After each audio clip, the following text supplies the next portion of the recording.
Came to Believe, the spiritual adventure of AA as experienced by individual members. Good morning and welcome to the Sunday edition of Sober Readings, where I read from the book Came to Believe. Today we'll continue with Chapter 5. The first reading is titled An Unknown Plan. I did believe until about the age of 13, when my mother passed away, leaving me an orphan. I had lost my father when I was 4. I had attended Sunday school. I had gone to church regularly with my mother. I had joined the church at age 12. I can remember the stories my mother and Sunday school teachers told about God, Jesus, and heaven, also those about the devil and his house of hell. After Mother died, 2 older brothers and I made our home with an uncle and aunt. For a while, I went on attending church services regularly, but I could not understand why my mother had been taken away, and the feeling of doubt started in. Church and Sunday school were neglected. I had my first drink in my teens, and from that day until the day I joined AA, alcohol was in, and God and church began to go out. My doubt and disbelief increased until there was no God or heaven, devil or hell, so far as I was concerned. With the bottle, this kind of thinking seemed easy and right. I could have committed murder in a blackout and felt no guilt, no sense of wrongdoing whatever. There is no way for me to put in words the size of my resentment. At last, sure that no one cared for me, knowing that I cared for no one, I decided to do something permanent about this thing called life. Exterminate it. I placed a shotgun against my chest and pulled the trigger. When I was taken to the hospital, the doctor stated, I was told later, this man should have been dead hours ago. Can you imagine what they had being called a man? For days, I was in a coma with no hope for survival, according to the doctors and nurses. At times, I would come to for a fleeting second, and then I believed once more in hell and its owner, the devil. I could not believe that I was alive.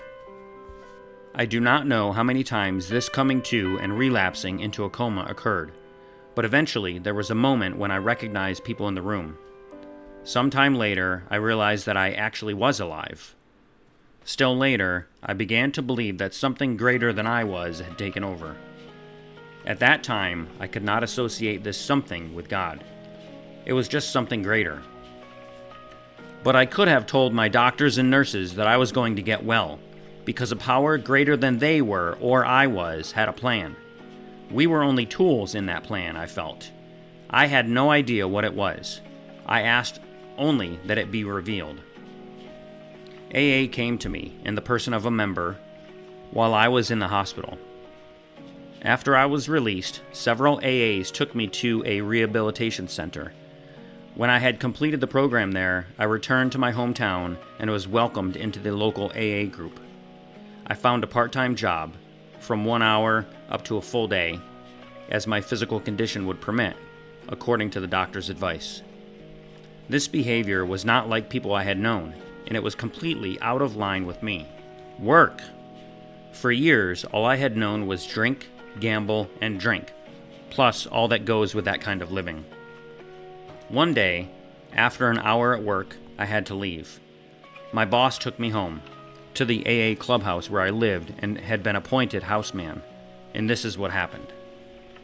I was sitting in the most comfortable chair available, looking at the 12 steps and 12 traditions hanging on the wall, reading them over, with a little better understanding each time.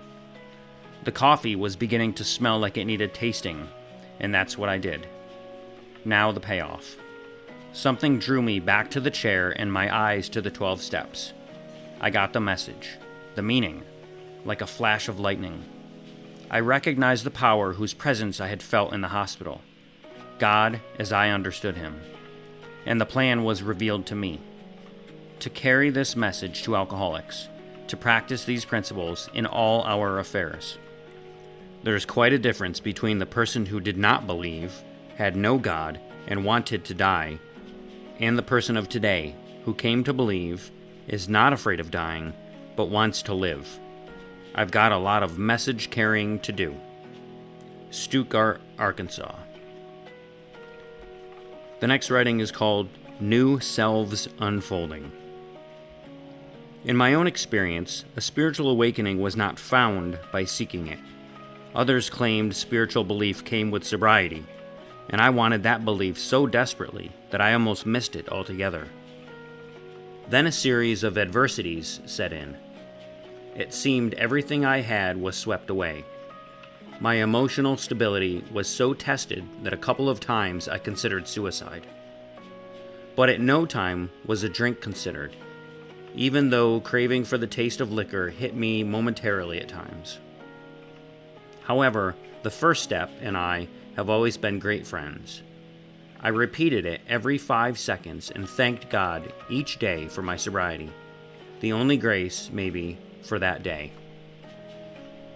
Gradually, I began to see another part of me emerging, a grateful me, expecting nothing, but sure that another power was beginning to guide me, counsel me, and direct my ways, and I was not afraid.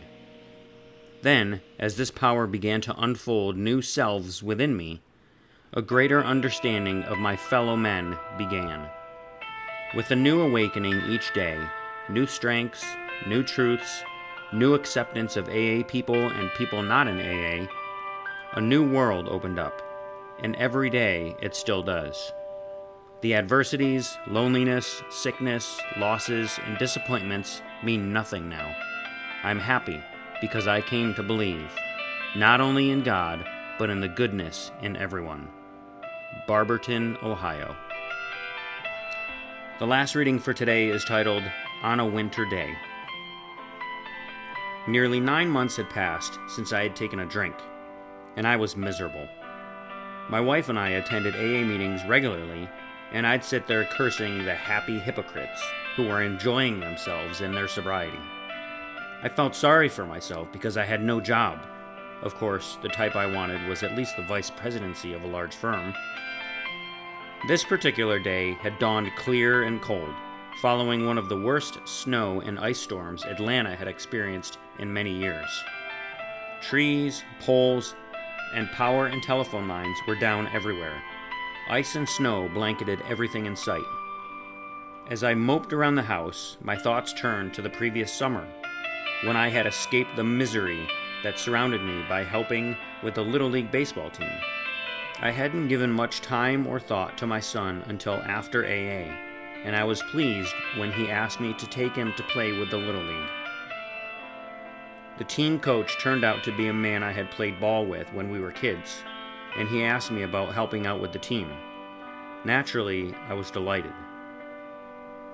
That summer, we lost a little boy in our league. He was cycling home from the ballpark, and a drunk driver ran him off the road and knocked him from his bicycle. When his head hit the curb, he was killed. This boy so loved the Little League that his parents asked and readily received permission to bury him in his uniform. They bought a lot on a hill in the cemetery overlooking the Little League ballpark and buried Jimmy there, facing the field. This icy morning, I got into my car and drove up that cemetery hill as far as I could go, then got out and walked the rest of the way to Jimmy's grave. This was one of the most beautiful days I have ever seen in my life. Not a twig was moving, the sky was clear blue, the quiet was disturbed only when a little dog ran across Jimmy's grave, and I thought Jimmy would have liked that. As I stood there beside his tombstone, I remembered an old favorite hymn of mine, In the Garden. Standing there, I felt God's hand was on my shoulder, and we had a wonderful visit of meditation together. Then a sense of guilt and shame came over me. I had been a drunk. All I had to do was take one drink, and I could put another little Jimmy on the side of some hill like this one. I wouldn't have to stay drunk for a month or a week or a day. All I had to do was take one drink, and I would be capable of killing a child. I knew I had to have a new beginning, and this beginning had to be here. I could not start anywhere else. I had to let go of the past and forget the future. As long as I held on to the past with one hand and grabbed at the future with the other hand, I had nothing to hold on to today with. So I had to begin here, now. The next time I went back to my AA group, the happy hypocrites looked different to me. I began to see love in their eyes, a greater warmth than I had ever seen before. I mentioned it to my sponsor, and he said, "The reason you see love in these people's eyes is because you are beginning to love them. The love that we see in their eyes is the reflection of our own love. We have got to love to be loved." Decatur, Georgia. And that's it for today's reading. Next Sunday we'll continue with Chapter 5. Thanks for listening today. Remember, until next time, don't drink, go to a meeting, and keep coming back. Have a great day. And as my friend Larry says, best day ever.